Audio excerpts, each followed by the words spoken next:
పశ్చిమ గోదావరి జిల్లా తాడేపల్లిగూడెం నియోజకవర్గంలో జగన్నాథపురంలో మంత్రి కొట్టు సత్యనారాయణ నిరసన తెగ తగిలింది. డిప్యూటీ సీఎంగా తమ గ్రామానికి ఏం చేశారని స్థానికులని ప్రశ్నించారు. ప్రచార రథం అడ్డుకుని స్థానిక యువత నిలదీశారు. మంత్రి సర్ది చెప్పేందుకు ప్రయత్నించినా ఫలితం లేకపోయింది. నియోజకవర్గంలో అభివృద్ధి లేకపోవడంతో ఇప్పటికే చాలా మంది కార్యకర్తలు జనసేనలో చేరారని స్థానికులు చెబుతున్నారు.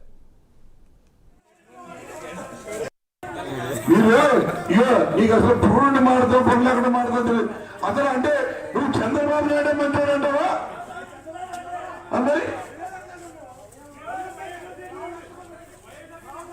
అరే బాబు నీకు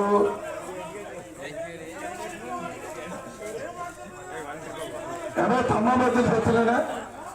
నువ్వు ఇక్కడ వైఎస్ఆర్ కాంగ్రెస్ పార్టీ లీడర్ కదా, నువ్వు లీడర్నా? ఇప్పుడు వాళ్ళ నువ్వు ఎవరికైనా రాలేదనుకుంటే వాళ్ళకి రాయించలేదా?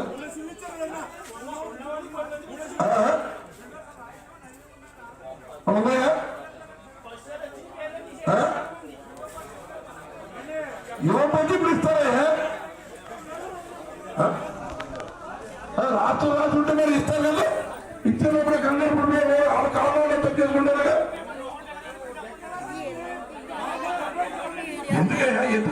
ఎందుకంత సిచ్చుకొని మాట్లాడుతున్నావు?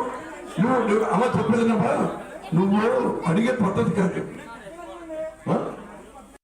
ఎవరికి ఈ దుర్గారావు అంటారు అన్ని బిల్డింగ్ ఉంది అక్కడ. ఇప్పుడు మేడం ఉంటున్నావు నీకెందుకు నువ్వేనా మాడతావు? అలాంటి పరమైలు కట్టించే నువ్వు అందరూ నువ్వే కదా, అందరూ నువ్వే పరమైలు కట్టించే ఇచ్చే మరి ఇంకెందుకు?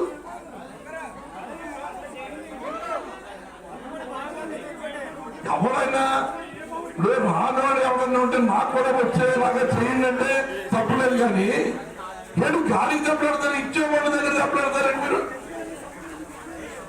అసలు ప్రభుత్వం అదే బాబు మీరు నా 5 సంవత్సరాలు చంద్రబాబు నాయుడు నేను 3 సెంట్లు ఇచ్చి సెలవిస్తాను ఎవరికే చెప్పదండి. ఎందుకు మాడతారు అనవసరంగా? పూర్తి సమాచారం ఇచ్చేందుకు మా కరెస్పాండెంట్ రాంబాబు జనతన్. రాంబాబు, సాక్షాత్తు మంత్రికి ప్రచార రథం ఆపేసి మరీ నిరసన తెలిపారంటే అసలు ఎలా చూడాలి? ఏమడిగారు ఇంకా స్థానికులు? Thank you Satish. పశ్చిమ గోదావరి జిల్లా తాడేపల్లిగూడెంలో ఎవరో డిప్యూటీ సీఎం గా ఉన్న స్థానిక ఎమ్మెల్యే కొట్టు సత్యనారాయణ ఎక్కడా కూడా అభివృద్ధి చేసింది దాఖలాలు లేకుంటే కూడా 5 సంవత్సరాలు ఉన్న 2.5 సంవత్సరాల నుంచి మంత్రి పదవిలో ఉన్నప్పుడు కూడా నియోజకవర్గంలో ఎటువంటి అభివృద్ధి జరగలేదనే ప్రచారం నియోజకవర్గ స్థాయిలో ఉంది. ఒక పక్క అతని మీద విపరీతమైన వ్యతిరేకత, అసమ్మతి కూడా నెలకొంది.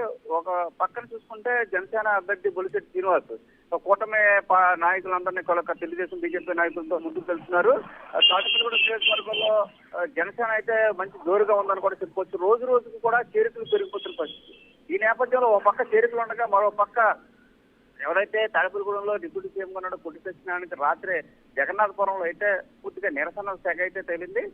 పూర్తిగా ప్రచార వాహనాన్ని అడ్డుకుని మా నియోజకవర్గానికి ఏం చేసావు, మంత్రిగా ఉన్నా ఏం చేయకపోయినా కూడా మళ్ళీ ప్రచారానికి వస్తున్నావు, ఎలా వస్తున్నావు, ఎలా ఓట్ చేయాలి మీకు, ఏం అడుగుతూ ఉంటూ కూడా అక్కడ జగన్నాథపురంలో స్థానికులందరూ కూడా వాహనాన్ని చుట్టుముట్టి ఆపేసి ఆ నిరసన తెలియజేసిన పరిస్థితి ఉంది. దాంతో ఒక్కసారిగా అవాక్కైన మంత్రి కొట్టు సత్యనారాయణ కొద్దిసేపు వాళ్ళకి సర్ది చెప్పే ప్రయత్నం అయితే చేశాడు. ఎంతవరకు ఎప్పుడు కోపంగా ఉండే సత్యనారాయణ కొద్దిగా సహనంగా సర్ది చెప్పే ప్రయత్నం చేసినప్పుడు కూడా స్థానికులు ఎక్కడ కూడా మీరు ఎన్ని చెప్పినా సరే నియోజకవర్గానికి ఏమి చేయలేదు, పదవి వచ్చింది, డిప్యూటీ సీఎం పదవి వచ్చింది, మంత్రి పదవి వచ్చినా ఎప్పుడు నియోజకవర్గానికి కనీసం అభివృద్ధి చేయలేదు, అయినా మళ్ళీ మరోసారి గెలిపించాలంటూ కూడా ఎలా వస్తారంటూ కూడా వాళ్ళు నిర్దేశించిన పరిస్థితి. గతంలో ఏదైతే ఎన్నికల సమయంలో జగన్నాథపురంలో ఏదైతే హామీలు ఇచ్చారో హామీలు ఒక్కడు కూడా నెరవేర్చలేదు.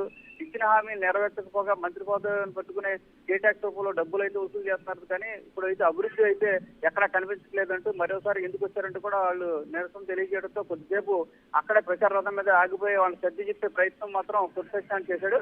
అయినప్పుడు కూడా స్థానికులు ఎక్కడ తగ్గకపోవడంతో వెనుదిరిగి ఎక్కడి నుంచి వెళ్ళిపోయిన పరిస్థితి. తాడేపల్లిగూడెం నియోజకవర్గంలో చూసుకుంటే రాష్ట్రంలో ఎక్కడా లేని విధంగా జనసేనలో ప్రతి రోజు కూడా వలసలు పెరిగిపోతున్న పరిస్థితి. రాత్రి నీరుకొండ పండు అనే వైఎస్ఆర్సీపీ యూత్ జిల్లా సెక్రటరీ అతను ఆధ్వర్యంలో కొంతమంది అతని అనుచరులు పెద్ద ఎత్తున కూడా చేరడం జరిగింది. ఒక పక్క తాడేపల్లిగూడెంలో రోజు రోజుకి చేరికలు పెరిగిపోతుండడం, తాడేపల్లిగూడెంలో గెలిపోయితే ఎప్పుడో అయిపోయింది, మెజార్టీనే దాదాపు 25 నుంచి 50,000 మెజార్టీ వస్తుందని ఊహాగాన నేపథ్యంలో మంత్రి కొంత అసహనంలోనే ప్రచారం చేస్తున్నాడు. ఈ నేపథ్యంలోనే రాత్రి మంత్రి పొట్టి సత్యనారాయణని జగన్నాథపురంలో అడ్డుకోవడంతో అక్కడ పొట్టి సత్యనారాయణ పని అయిపోయిందంటూ కూడా ప్రచారం అయితే జరుగుతోంది. Right, thank you Rambabu.